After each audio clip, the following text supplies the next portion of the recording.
Syukur kita pada pagi yang bertuah ini atas segala nikmat yang Allah telah berikan kepada kita tanpa henti. Alhamdulillah ya ala ni'amil gharra'i wa alaihi tatra. Segala puji bagi Allah atas nikmat-nikmatnya yang luar biasa dan bertalu-talu tanpa henti, tidak putus-putus ke atas kita. Juga yang mana nikmat ini tidak akan sampai kepada kita kalau bukan dengan sebab berkat Nabi Muhammad sallallahu alaihi wasallam. Maka kita berselawat mengucapkan terima kasih kita, tanda terima kasih kita kepada baginda Nabi sallallahu alaihi wasallam. Wassalatu wassalam ala sayyidina Muhammad wa ala al-makhsus bi jazilul busyra.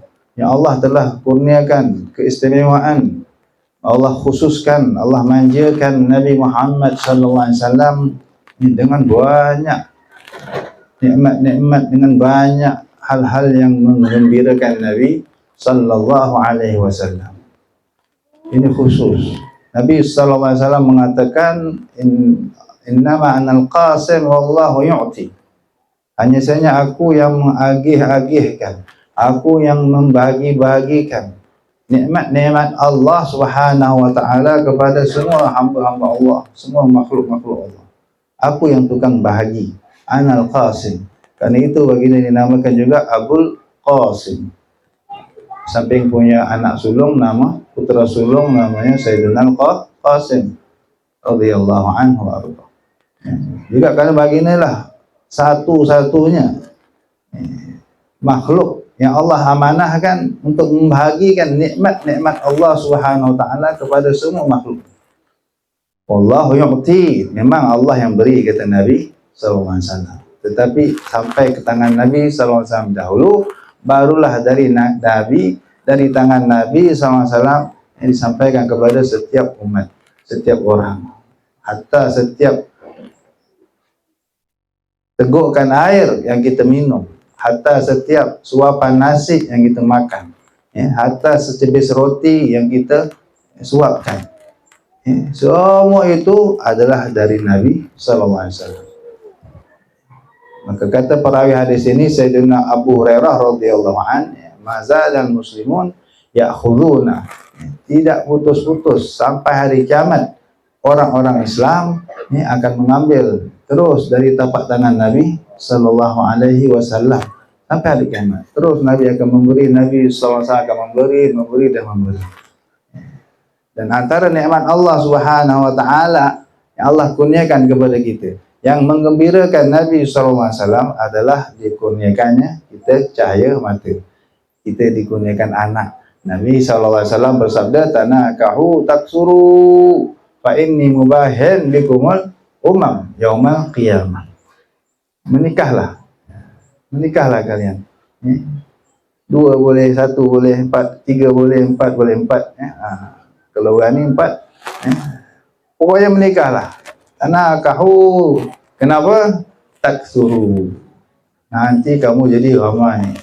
Bila menikah, niat kita menikah nak ramaikan anak, nak ramaikan umat Nabi Muhammad sallallahu alaihi wasallam, nak ramaikan lagi orang-orang yang menyebut Allah, Allah, Allah, nak ramaikan lagi orang yang membaca Allahumma salli ala sayyidina Muhammad, ya Rabbi salli ala Muhammad, ya Rabbi salli alaihi wasallam. Nak lahirkan lagi ramai orang-orang yang sujud, rukuk, patuh taat kepada Allah Subhanahu wa taala.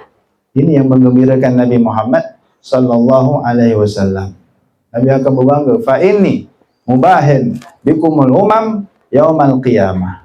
Sesungguhnya aku nanti, sebab nanti aku akan berbangga dengan kalian, dengan umat-umat yang lain. Nanti di akhirat umat yang paling ramai adalah umat Nabi Muhammad sallallahu alaihi wasallam. Bahkan bukan saja paling ramai populasi di akhirat, tetapi paling ramai populasinya dalam syurga. Sampai 2/3, lebih separuh ahli jannah adalah umat Nabi Muhammad sallallahu alaihi wasallam. Ahli jannah mi'atun wa ishruna saffan, kata Nabi sallallahu alaihi wasallam.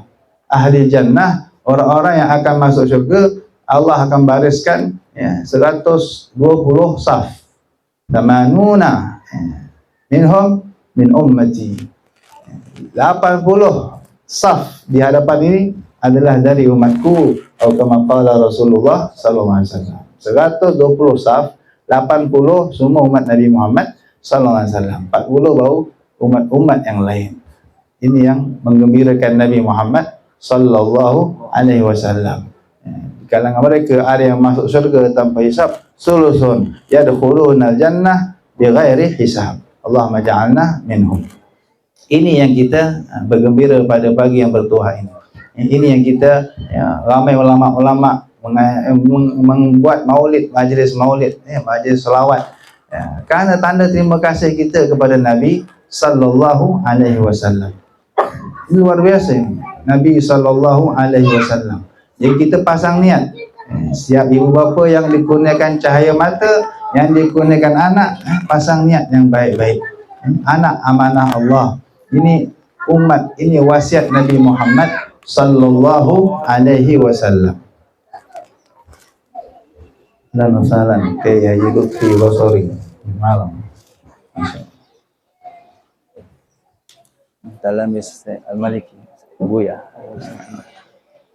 Buya Muhammad. Assalamualaikum Sayyidina. Assalamualaikum ahlan wa sahlan.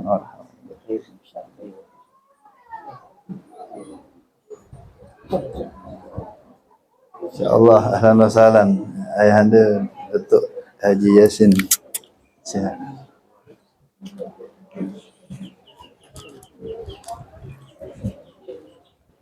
Alhamdulillah kita diberkati lagi pada pagi yang bertuah ini dengan kehadiran para ulama-ulama yang hebat, murid dari ulama-ulama hebat.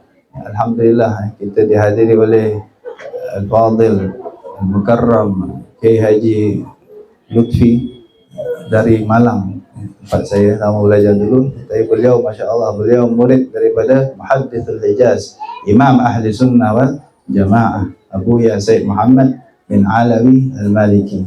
Alhamdulillah kita dapat berkat pada pagi ini, dapat berkumpul bersama beliau, menadah ilmu dengan beliau, memandang wajah beliau yang penuh nur. InsyaAllah kata Al-Imam Ibn Ma'in radhiyallahu an, inna ahlal hadith lahum sima fi wujuhihim, inna ahlal hadith wa talamidahum, sesungguhnya ahli hadis dan murid-murid mereka, lahum sima fi wujuhihim, mereka punya cahaya, mereka punya tanda yang istimewa, berbeza ketara dengan murid-murid ahli-ahli yang lain. Ini kehebatan ahlul hadis, orang yang selalu menghafal dan siang malam dengan hadis Nabi sallallahu alaihi wasallam.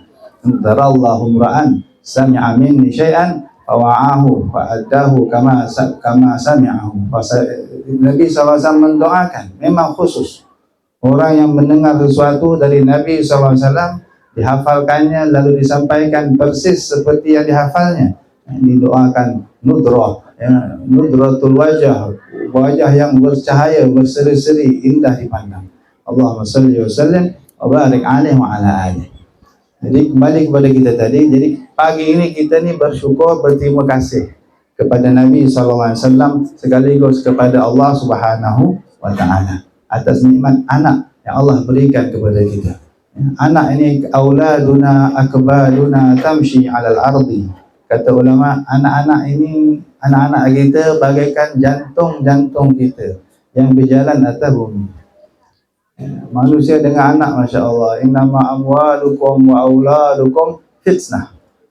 Godaan yang luar biasa. Anak ini, Nabi Yaqub pernah semayang, Nabi Yusuf masih baby, masa kecil masih di sampingnya, tidur ke apa gitu, tidurlah tengok semayang, tengah semayang menghadap Allah, tapi yang namanya anak comel lah Allah, sempat dilirik, dijeleng, comel aku. Oh, Allah punya cemburu. Kau menghadap aku, matamu mandang anakmu, akhirnya 40 tahun dipisahkan. 40 tahun dipisahkan daripada anaknya. Takdiban, sebagai didikan. Kau sayang sangat anak kau, mengalahkan aku. Ini aku putuskan. 40 tahun. Dia tahu kisah Nabi Yusuf. Oh, innama amwalukum wa auladukum fitnah.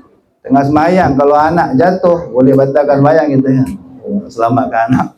Allah betul-betul innama amwalukum wa auladukum fitnah. Anak nikmat yang besar dari Allah Subhanahu wa taala. Jadi kita bersyukur, maka syukur kita ni tak terbanding. Jadi kita hanya mampu mengatakan hamdan yuwafi ni'amahu wa yukafi'u mazidah.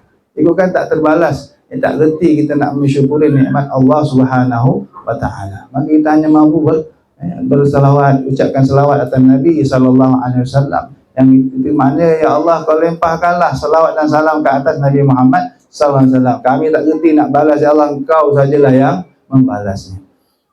Maka insya-Allah berkat selawat ini juga tak rugi orang yang berselawat, tak rugi orang yang banyak selawat. Insya-Allah akan jadi berkat. Apalagi anak dikasih nama dengan nama Nabi Muhammad sallallahu alaihi wasallam. Muhammad Taha sebagaimana nama yang diberi kepada bayi yang kita akikahkan pada malam ini, pada pagi ini. Diakikahkan pula sebab Nabi SAW mengatakan setiap bayi itu murtahanun biaqiqatihi. Di akhirat mereka ini sepatutnya kalau mati kecil di dunia, mereka akan boleh beri syafaat kepada ibu bapanya di akhirat. Namun akan tertahan, tak dikasih lesen, tak dikasih izin untuk beri syafaat kepada ibu bapaknya kalau belum di akikahkan. Jadi akikah ni umpama lesen lah. Akikah ni umpama lesen B ke D ke pokoknya. Start laki 2 ekor, terbaik sebaiknya 2 ekor kambing, perempuan 1 ekor kambing. InsyaAllah. Tapi kita harap anak ini panjang umur, sihat walafiat. Kita doakan ya. Barakallahu laka fil maulud, barakallahu lakum fil maulud, wa balagha wa syakarta wahid wa balagha asyuddah wa ruziqta birrahu. Itu sunnah sama-sama kita sebut, kita bacakan kepada tuan rumah. Barakallahu laka fil maulud, moga Allah berkati kepada engkau, kepada tuan pada bayi yang dilahirkan ini. Wa syakartal wahib, moga engkau dapat bersyukur kepada Allah yang maha memberikannya. Wa balagha asyuddahu, moga-moga anak ini tumbuh besar sampai usia yang sempurna, dewasa, mapan dan sebagainya. Wa ruziqta birrahu, moga engkau diberikan, akan dianugerahkan Allah, diberi rezeki oleh Allah, dapat merasa kebaikan dan kebaktian anak ini kepadamu. Amin ya rabbal alamin. Kita banyak-banyak didikkan anak ini dengan didikan yang baik. Kata Nabi SAW, apabila seseorang dikurniakan anak, maka kewajipan si bapa pertama ada 4. Pertama apa? Pertama sekali apa? An yuhassina ismahu, perelokkan nama dia, bagi nama yang elok-elok. Jangan asal boleh je, asal sedap je kan. Orang dulu gitu, asal bunyi je kan. Dia baca innallaha kana azizan hakimah, azizan cantik tu, azizan, asal boleh je. Itu nama Allah kan, tak boleh. Jangan bawa sebarangan nama Allah, walaupun bolehlah kita niat kepada salah satu nama Nabi sallallahu alaihi wasallam kan, azizun alaihi ma'anitum, niatkan ke Nabi lah. Tapi kalau itu niatkan nama Allah, tak boleh, haram tuan-tuan. Itu buku Abdul Aziz sebab kamu nanti akan dipanggil, innakum tud'auna yaumal qiyamah, kamu semua akan diseru, dipanggil pada hari kiamat, bi asma'ikum wa asma'i abaikum, dengan nama-nama kalian dan bin sekali, siap bin. Ini jangan main-main, satu dunia, satu mahsyar dengar. Buat malu kalau nama tak senonoh. Lebih memalukan lagi, nama serupa dengan musuh-musuh Allah. Nama sebiji, bila kata panggil tu, berdedai orang kafir datang, kita pun nak ikut sekali. Orang malu je. Itu yang jadi tradisi. Mu'alaf kita tukar nama. Kendian-kendian ni je gila tak nak tukar. Jangan tak dia lah besok macam mana kan. Ya memang Allah kasih kafir sini, Muslim sini, tapi kan tak rasa apa-apa kan. Orang yang disenaraikan ke neraka, nama kita ada sama, cuma ada sikit teknikal aja. Okey, betul. Kan leceh juga ceritanya. So, berapa ramai sahabat yang diubah namanya oleh Nabi sallallahu alaihi wasallam. Kadang-kadang bukan tak baik, tak berapa cantik, tak berapa kena. Ada orang nama Barakah contohnya. Nama dia Barakah, contoh. Kadang-kadang dia tukar. Kenapa? Tak sesuai. Sebab nanti kalau dia orang datang rumah, orang tanya, Barakah ada kat rumah? Barakah tu maksud anak dia lah atau siapa kan. Tapi cuba kita pintas dia tu kan. Barakah ada kat rumah. Oh, maaf barakah. Aduh, tak pasal-pasal jadi doa kan. Rumah aku tak ada berkat. Kau nyawa pasal. Cek nama lain lah. Cek nama lain lah. Kadang-kadang sampai tahap itu. Kepekaan. Nama ni doa. Kan? Masyhur. Sayyidina Umar. Bila satu orang datang dalam Muwatta. Satu orang datang. Dia tanya, nama kau siapa? Semua nama-nama api. Semua nama sifat-sifat api. Katalah Syihab, Obor bin Harith, bin Hurqah, Kobaran kan. Dari kampung katalah kampung Bahang namanya kan. Anak siapa? Anak Gosong, anak Angus. Nama kan Angus bin Tebakau kan. Tebakau duduk kat mana? Kampung Bahang namanya kan. Dengar nama-nama pelik begitu, Sayyidina Umar kata, irji adrik ahlak faqad ihtarafu. Balik cepat. Pergi susul keluargamu, semua tengah terbakar tu. Betul-betul dia balik rumah dia terbakar. Buat nama. Semua nama-nama api. Nama dia, bapak dia, kampung dia, daerah dia, semua nama-nama sifat-sifat api. Ketika dia tanya, Sayyidina Umar tak tahu apa firasatnya, maka kata, gigi balik.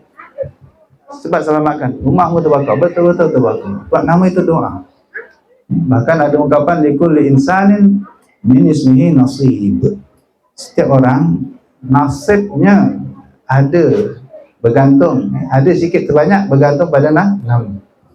Nasib bahagian rezeki dia ke, kesihatan dia ke, apa lagi, kebahagiaan dia ke, min ismihi, dari nama dia tu. Nasib, itulah bahagian nasib dia. Nasib lah kita katakan. Jadi kewajiban seorang ayah yang pertama berikan nama yang terbaik. Wa khairul afdalul asma ma ubbid wa ma humid. Kata Nabi sallallahu alaihi wasallam, sebaik-baik nama yang ada Abdul, yang ada Muhammad atau Ahmad. Ini sangat berkat ikut Nabi sallallahu alaihi wasallam. Dah, jangan fikir, jangan ikut trend, jangan ikut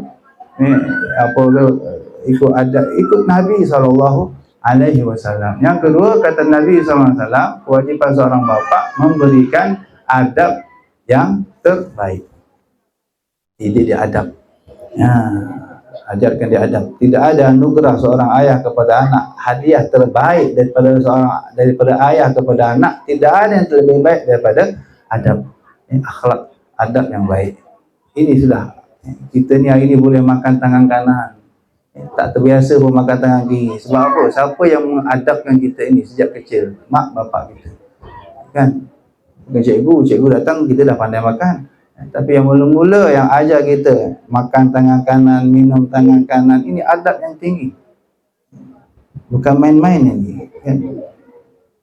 Siapa yang mengajarkan kita? Ayah bunda kita. Itu anugerah terbesar yang kita dapat dari ayah kita. Biarlah tak dapat duit, biarlah tak dapat tanah, tak dapat pusaka, kita dapat adab. Walaupun hanya pandai makan tangan kanan, tak reti makan dengan tangan kiri. Kita tak reti cebok dengan tangan kanan, kita hanya pandai cebok tangan kiri. Siapa yang mengajarkan kita ini kalau bukan guru pertama kita, ayah bunda kita. Ini perintah Nabi sallallahu alaihi wasallam. Dan ketiga, memberikan pendidikan yang baik, ilmu yang sewajib, ilmu yang wajib dipelajari, fardu ain. Dan yang keempat, mengawinkannya apabila telah sampai usianya ataupun jodohnya atau masanya yang sesuai. Kawin itu kewajiban seorang ayah kepada anaknya. Jadi moga-moga Allah Subhanahu wa taala memberkati perhimpunan kita pada pagi ini. Kita doakan sama-sama dengan doa Nabi sallallahu alaihi wasallam tadi, ya barakallahu laka fil maulud wa syakartal wahid wa balagha asyuddahu wa ruziqta birrahu. Semoga Allah Subhanahu wa taala ya kabulkan doa ini. Insyaallah Ananda Muhammad Taha, cucu daripada almarhum Ustaz Haji Said bin Muhammad, ini dipilih jadi orang saleh, dipilih jadi hamba Allah, tentera baginda Nabi Muhammad sallallahu alaihi wasallam, yang akan menggembirakan Nabi Muhammad sallallahu alaihi wasallam, menjadi penyejuk mata kedua ibu bapanya, qurratu ain liwalidayh wa salafi salih ala haziniyah wa kulinya salihah wa ila hadratin Nabi sallallahu alaihi wasallam. Al-Fatihah. A'udzu billahi minasyaitonir rajim. Bismillahirrahmanirrahim. Alhamdulillahi rabbil alamin arrahmanir rahim maliki yaumiddin. Iyyaka na'budu wa iyyaka nasta'in ihdinas siratal mustaqim siratal ladzina an'amta 'alaihim ghairil maghdubi 'alaihim waladdallin. Amin. Sekian dapat Al-Fakir sampaikan, sama-sama kita pasang telinga dengarkan mau'izah hasanah, tausiah mubarakah yang akan disampaikan oleh para ulama kita, para habaib kita, insyaallah. Wabillahi taufiq wal hidayah wal 'afwu minkum. Wassalamu alaikum warahmatullahi wabarakatuh.